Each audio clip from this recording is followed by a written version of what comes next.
Welcome to Breaking with Tradition, a new Catalyst podcast where we follow in the footsteps of our founder, Felice Schwartz, and sit down with change-making leaders and professionals accelerating diversity, equity, and inclusion in today's global workplace. Founded in 1962, Catalyst drives change with unparalleled thought leadership, actionable solutions, and a galvanized community of multinational corporations to accelerate and advance women into leadership. I'm your host, Lucy Kallin, and today we're speaking with Josie Cox, journalist and author of a book called Women, Money, Power, which charts the history of women's economic empowerment in the US. I am so excited to have Josie as one of our guests today. Welcome, everyone, and thank you very much, Josie Cox, for joining us today. I'm very, very, very excited. Thank you for having me. Yeah, it's wonderful to be here. Thank you so much, Lucy. I'm going to get to, I've got quite lots of questions, so I'm hoping that we can get through some of them anyway. But one of the things I wanted to talk to you about is in your book, as well as in the recent article that I noticed that was published in The Persistent, you discuss women's career aspirations and the myths that women aren't ambitious. So I thought we'd start there, that women are not ambitious in the workplace.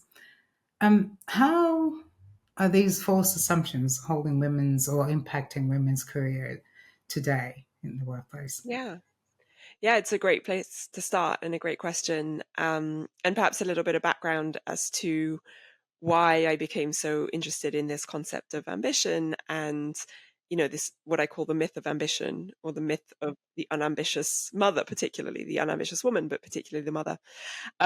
So when I was sort of starting out and knew I wanted to write a book about gender inequality in the workplace and in the home, I sort of had this idea that I wanted to chart the rise of women's economic empowerment. But the big question, of course, is always where to begin. And I write about this in the prologue of the book. I had a conversation with a CEO of a large multinational corporation at the height of the pandemic. So at a time when, women, particularly in the labor market, were really feeling the effect of these changing workplace parameters, the fact that childcare facilities in many cases were still closed, schools were in many cases still closed, and they were really being given all of this additional unpaid labor to do, in many cases, alongside their paid employment outside of the home. Anyway, so against this backdrop, I had this opportunity to interview a CEO of a very large company. He's a household name. It was an off-the-record conversation, so I'll never say who it was. But I said to him, please help me understand why the gender pay gap is still as prevalent and as persistent as it is, despite the fact that we have made so much progress in so many ways. And he said to me that sometimes when a woman temporarily leaves the labor market to, well, I should say the paid labor market, because we all know that women are always in the labor market, the paid labor market to take a maternity leave, for example, when she comes back into the paid labor market, she's often just not as ambitious as she was, not as professionally ambitious. And since then, I mean, my reaction was, as your reaction is now, sort of shock, sort of just, I was completely discombobulated and surprised that that would be the conclusion that he reached, despite the fact that we have so much evidence to the contrary. And despite the fact that the issue of gender inequality is, of course, as we know, so systemic, and that there are so many dynamics and forces at play. But, his reductiveness in that answer really floored me. And it also really got me interested in this concept of ambition and how we define ambition as a society, how we use ambition as a sort of proxy for all kinds of things in the workplace. And it really was kind of like a guiding question that I used throughout the book to kind of center myself and guide the narrative. And the conclusion I reached was that, we still have this misperception of women not being ambitious, women having priorities that are beyond the paid labor market, women just not wanting to do something. But I think that that's entirely false. It's a myth. And I think what we have to do, and it's our duty as a society, is to recognize that when it looks like a woman might not be as ambitious as a man, we have to ask ourselves, what are the parameters, the constructs, the infrastructure that are preventing her from being able to make the choices that make her look ambitious in the way that we understand ambition. And the core argument I make is that, we don't have the support network in place. We don't have the childcare in place. We don't have workplaces that are open to flexible arrangements, to hybrid arrangements, to remote working in a way that they should be in order to be able to accommodate a mother who has to work around her caring responsibilities. And I should just say, the reason I say mother is, of course, this pertains to fathers too. But because of the gender pay gap and because of the kind of repercussions of the gender pay gap, the default caregiver in many homes in heterosexual relationships is still the mother.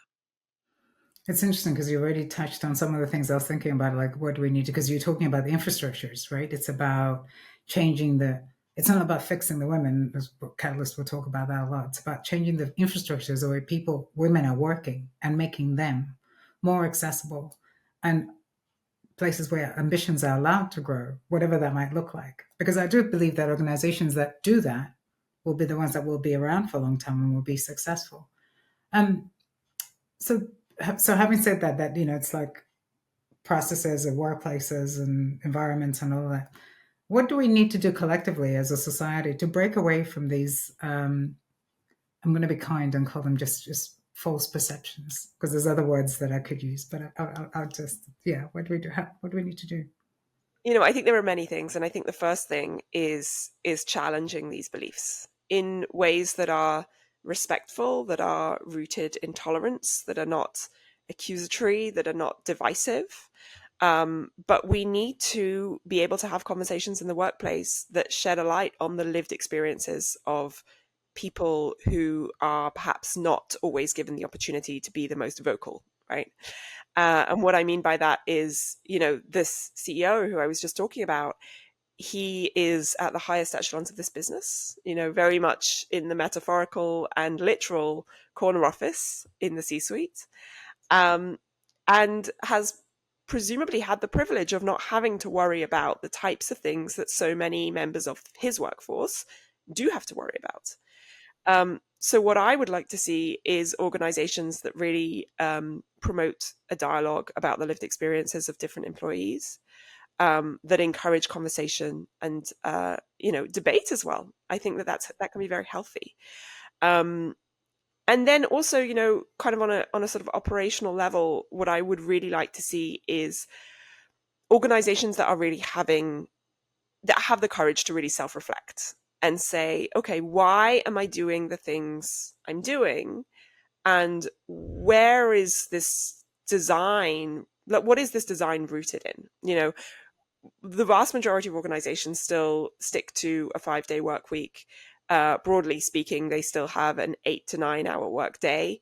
Now, a lot of that structure dates back to a design of a workplace that Henry Ford dreamt up more than 100 years ago, right? And that is obviously a crude generalization, and of course there have been tweaks along the way. But nonetheless, he came up with that, and it's something that we have used as a guiding principle since then. But it's not fit for purpose. And I think the most obvious way of illustrating that is in the fact that here in the US, which is where I'm based, workplaces still, many of them still have an 8-hour workday, particularly in white collar work, but also in blue collar work, factory work, etc. The average school day in this country, and I looked this up recently, is just over 6 hours, right? So assuming that you have a family that that has 2 parents, and both of them need to be working outside the home in order to maintain a certain standard of living, and they have kids, there's going to have to be some kind of wraparound school care, right? If the employer doesn't offer a degree of flexibility.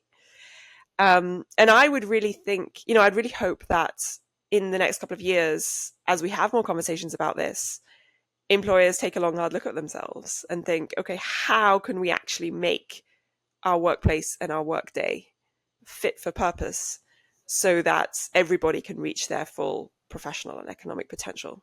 Ambition be damned, right? Yeah, exactly, right? Also, I like the bit about when you say that organizations need to look at themselves honestly and hard look and make decisions. And the bit about fit for purpose, right? Because that's super, and it's a system that's been existed for years and years. And I think COVID forced us to ask the question, like, do you need to be doing this in an environment that looks like this to make it work? And I think is it needed? Yeah, I mean, it's so interesting.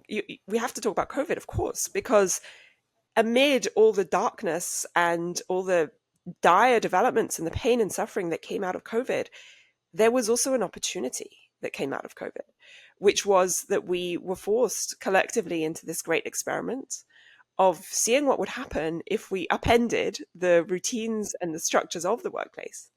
And guess what? The world kept turning. We kept making money. Companies kept producing things. Productivity didn't dip, in a way that it might have. Um, and one of the most interesting things that I saw coming out of the pandemic was that when before corporations, which they have now in many cases, snapped back to the previous way of working, the sort of pre-COVID way of working, what we saw was this openness to hybrid working, this openness to remote working. And we actually saw a pretty steep rise in women's labor force participation among women with young kids, right?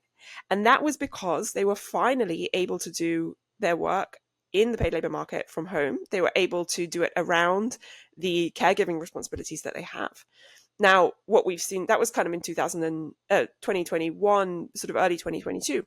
What we saw towards the end of 2022 into 23 and into this year is all of these return to office mandates, right? This belief, whether it's, based on evidence or not, that people have to be physically in the office during certain hours of the work week in order to actually be engaged, committed employees. And what we've seen is a decline in precisely that population in terms of workforce participation. So women with young kids, mothers with young kids, are no longer able to sustain the kinds of workplace accommodate the work that they were doing in the immediate aftermath of the pandemic, because we've snapped back to our old ways of working. And I think that that's depressing. I think it's a squandered opportunity. And I think as we kind of, in the next couple of months and years, as we see that data play out, and as we see that decline, those, women leaving the workforce again, I do hope that provides some kind of call to action, as you say, to have, employers just take a long, hard look at themselves and ask themselves why. That's really sad. I like the bit about the data of women moving out of the workplace. That's very sad, especially working at Catalyst. That's what we're trying to do, is to ensure that we help organizations create places that work for everybody, work for women, that work for everybody. I want to talk a little bit more about your book, the Women, Money, Power. I love it. I'm still reading it, so I haven't finished it yet. But it seems, and you tell me whether this is right or wrong because you read it, but it feels like it's driven by stories of trailblazing women who go out there taking on, bringing, I guess, breaking with tradition, which is in line with what our podcast is called. So they exactly do that. They will go out and do things that are unique, new. They're trailblazers in my world. I wondered if you could just tell us a couple of these stories of trailblazing women that we don't know much about. Absolutely, yes, with pleasure. It was definitely one of the greatest privileges of working on the book, was to delve into these lives of these women who, I often say haven't just been written out of history, but never were truly written into history in the first place.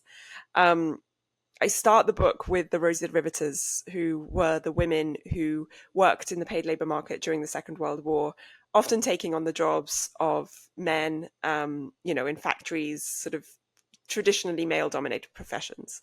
And that was just a real privilege, meeting some of these women who are now sort of well into their 90s, but have very much retained this grit and resilience that they showed during the Second World War, when they literally went into factories and built aircraft and rolled up their sleeves and put on the overalls that, were designed for men and stuffed and put the boots on. I love this little anecdote. They didn't have boots in the size of the women, but they would stuff fabric into the toes of the boots so that the boots would fit, right? So that's just something that is so inspiring. And I still draw on that energy now, as we could kind of continue their legacy and hopefully continue their fight. But beyond that, beyond the Rosy Riveters, there were two women who I just fell in love with as I was reporting on them. One was a lady named Catherine Dexter McCormick, who I profile extensively in the book. I think she really embodies this breaking with tradition theme that we're talking about today more broadly.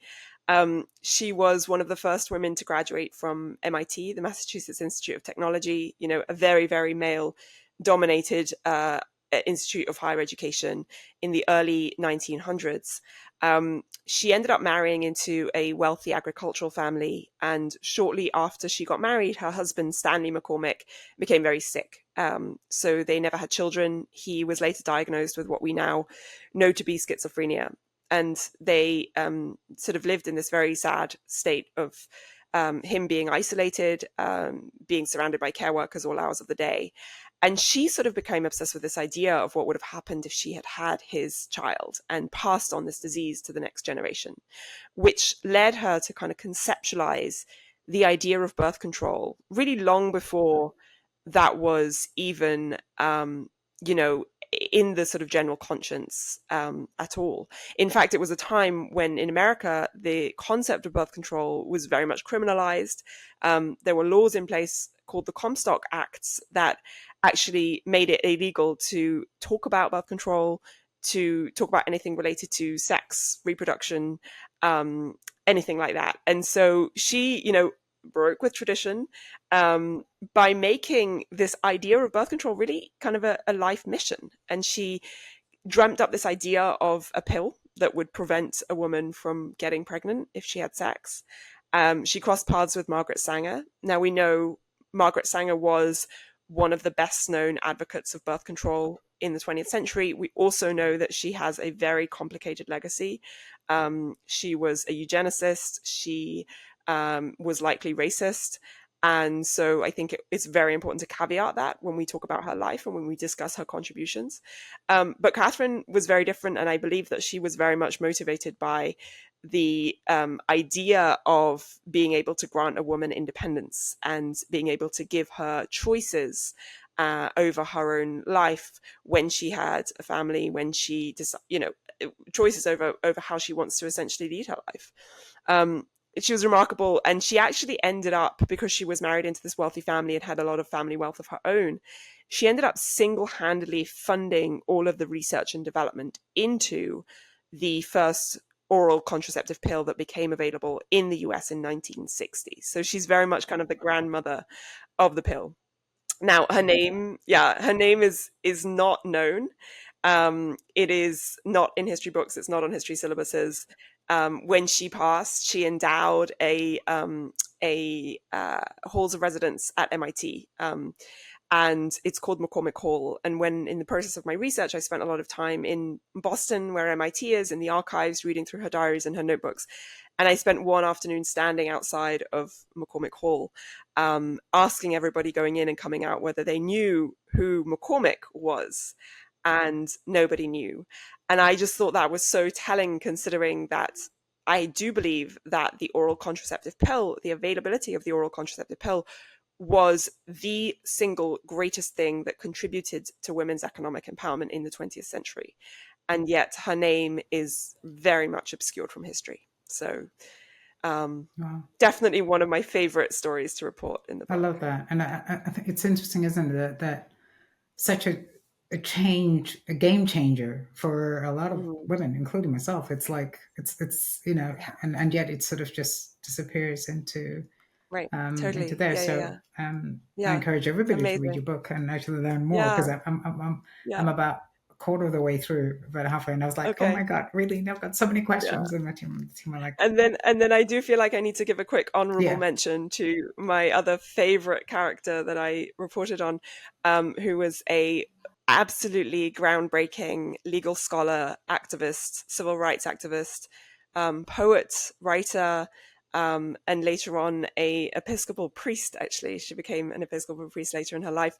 Her name is Pauli Murray, and she crafted a lot of the legislation that really, became the foundation of the Civil Rights Act, that became the foundation of a lot of the civil rights laws and the gender laws that we all rely on today, particularly in this country, in the US.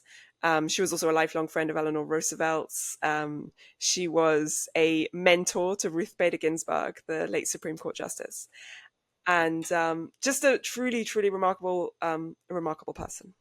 I'm just going to switch gears a little bit, just because of just talking about inclusion, gender pay gap, and all of that stuff. One thing I wanted to just ask you, see how you think about it. We sometimes hear that gender equity it's normally sometimes positioned as a zero-sum game with men on the losing end.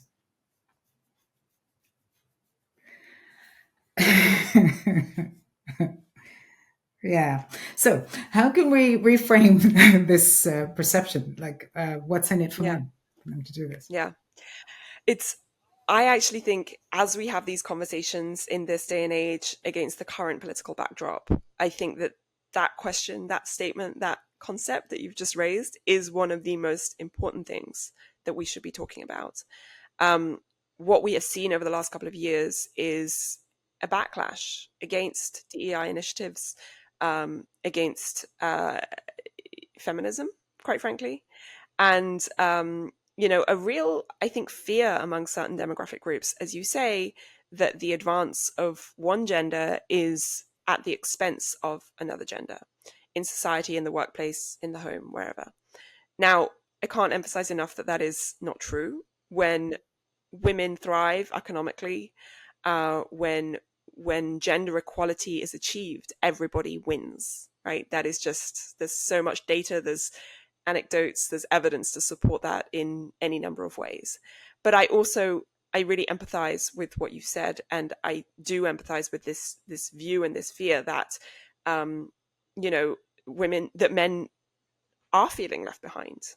Certain demographics do feel like their own position in society or in the economy is being threatened by changes in women's position.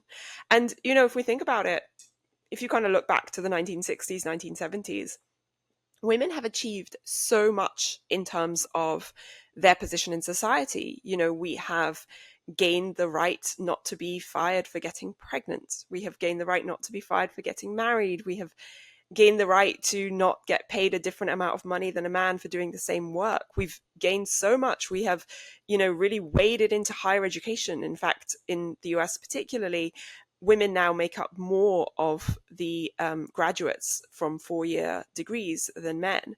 So it's understandable that men who have not experienced a kind of seismic shift of the same degree would sort of, perhaps be asking themselves, okay, where is my role? And I think when we talk about gender equality, we still tend to frame it as a woman's problem, right? Or gender inequality, I should say. We still tend to frame that as a women's problem. In workplaces, conversations about the gender pay gap still tend to be the domain of women. And I think that's really problematic. And I think, on the other hand, B is that we haven't really spent enough time considering the role of men in the unpaid labor market and really advocating for changes there. Women still are primary caregivers. Men still do less unpaid labor than women do. And I think that it is our duty to kind of address that other side of the equation now that we've made so many advances on this side of the equation. But yeah, as you say, I think this idea of zero-sum game is a dangerous one. It's one that we really have to address. And I always like to give a little plug to a book that really opened my eyes to this, it's a book called Of Boys and Men by Richard V. Reeves. It came out a few years ago. And I was in the process of reporting my own book, and somebody mentioned it to me, and they said, you should read this book. You're going to hate it, because it really takes this opposite, angle on the gender conversation. I absolutely loved it. It was so eye-opening, and I realized that I had blind spots as well. Yeah. And at Catalyst, we often discuss pay transparency as key to closing the gender pay gap. And I think we are seeing both policies, company policies, that is, state and national legislation as well, changing. taking the direction, I guess, taking the positive step into making that a necessary issue and talking about it and trying to find ways to resolve it. Generally speaking, I guess, what do you think of this transparency mandates? Yeah, right. And so transparency regulation and legislation will never be a panacea. It will never be able to make up for all the other forces that contribute to an unequal playing field. That being said, I do think it is a really necessary start. I know that in the UK in 2017, when the gender pay gap reporting mandate came into effect, I was reporting in the UK at the time. I was living in the UK at that time. And I was encouraged by it because, even before we got any sort of data, it was putting the issue on the national agenda.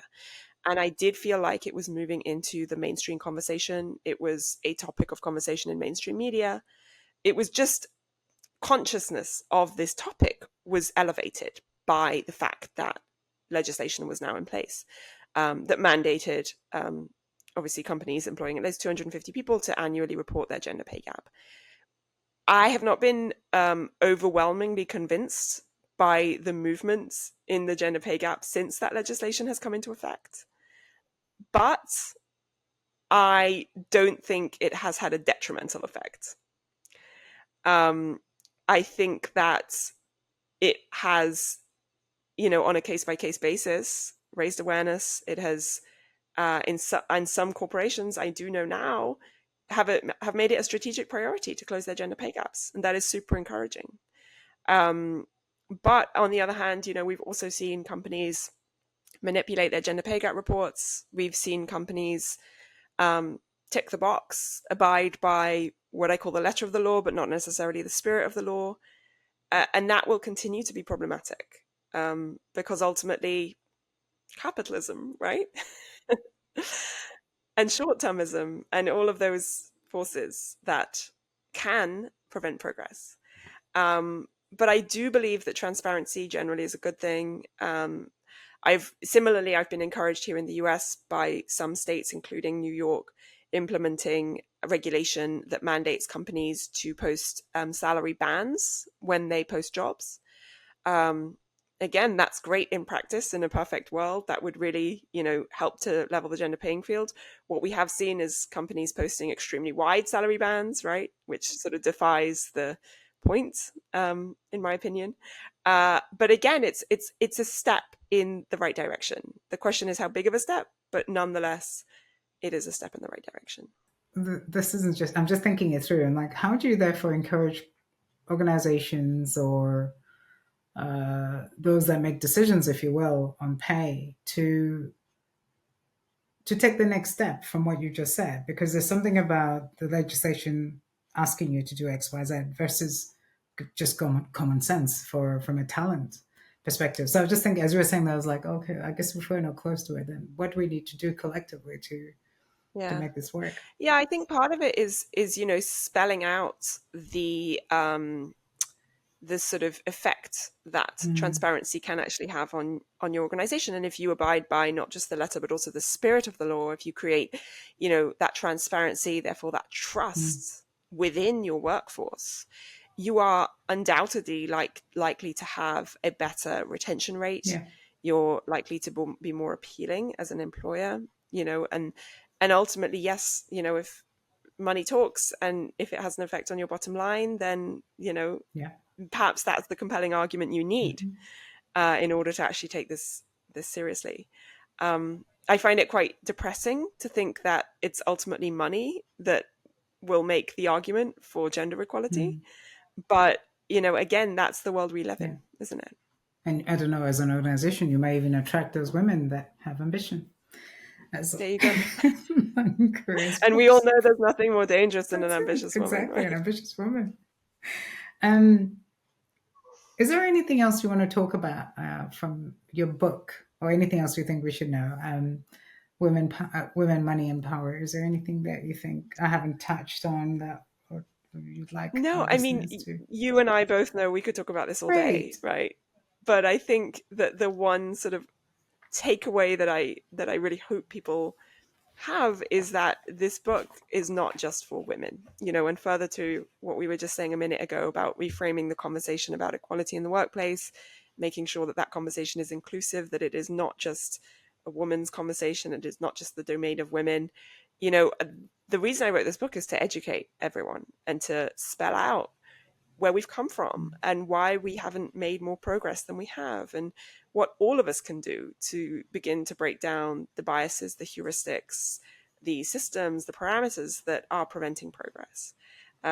So I hope that, some of the most encouraging feedback I've had on the book so far has been from men, quite frankly, white men in positions of power who maybe picked up the book, maybe they were gifted it, maybe they picked it up on a whim. But one of them wrote to me. He was a very senior banker in a large European bank. I didn't know this man. He reached out to me on LinkedIn and he said, look, I read your book on a long distance flight to Australia or something in one go, and it changed the way I think about everything. And I'm going to do a personal audit of my team and figure out ways in which I could think differently about the way I manage my team in order to ensure that gender is not a barrier to progress. Thank you so much, Josie. I mean, I could speak to you forever. This has been absolutely awesome. I really enjoyed our time together, and thank you. Likewise. And thanks everybody for tuning in today. And I hope that we can continue to work together to embrace the new and help organizations and everyone relive and work to create environments that work for everybody, that are equitable. Thanks again. If you like what you heard today, be sure to subscribe to our podcast wherever you listen, watch on YouTube, or find us on catalyst.org/podcast.